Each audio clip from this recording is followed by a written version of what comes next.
Est-ce que la malédiction de Cham se rapporte au peuple noir? Est-ce que c'est un lien avec l'esclavage, etc. Alors évidemment que non, c'est de la très très mauvaise exégèse.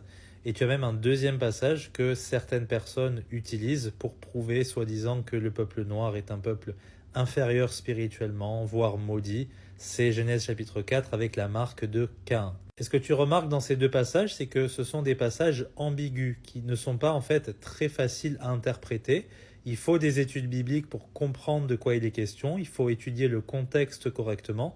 Et ce sont les faux prophètes, les gens mal affermis dans les Écritures et qui ont une idéologie raciste, qui veulent insérer dans la parole de Dieu, qui vont se servir de passages comme ça, puisque évidemment, vu que tout le monde ne sait pas forcément ce que ça signifie, c'est facile après de tromper les gens. Alors que par exemple, Actes chapitre 17, verset 26, qui nous dit que Dieu, il a fait toutes les nations du même sang, tu vois, c'est pas ambigu, c'est facile à comprendre, Dieu n'est pas du tout raciste. Tu peux pas prendre les passages qui t'arrangent comme ça, il faut avoir tout le contexte biblique et Dieu, il est contre toute forme de discrimination raciale. Tu as un exemple très connu dans le livre des Nombres quand Moïse y prend une femme éthiopienne.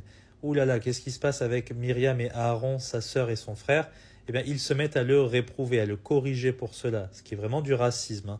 Et Dieu est tellement en colère contre eux qu'il va frapper Myriam de la lèpre et il ne va même pas écouter Moïse quand Moïse va demander sa guérison. Dieu a permis que Ruth, qui est une femme qui ne devait normalement pas entrer du tout dans le peuple de Dieu, dans l'assemblée de Dieu, puisse faire partie de la généalogie du Seigneur Jésus-Christ. Il y a beaucoup d'autres exemples comme ça, et c'est même encore plus clair sous la Nouvelle Alliance. Il n'y a ni juif ni grec, ni homme ni femme, ni esclave ni maître, et on peut dire ni noir ni blanc, ni je ne sais pas quoi, en Christ Jésus, parce qu'on est tous un en Christ Jésus. J'espère que c'est clair pour toi, que Dieu te bénisse.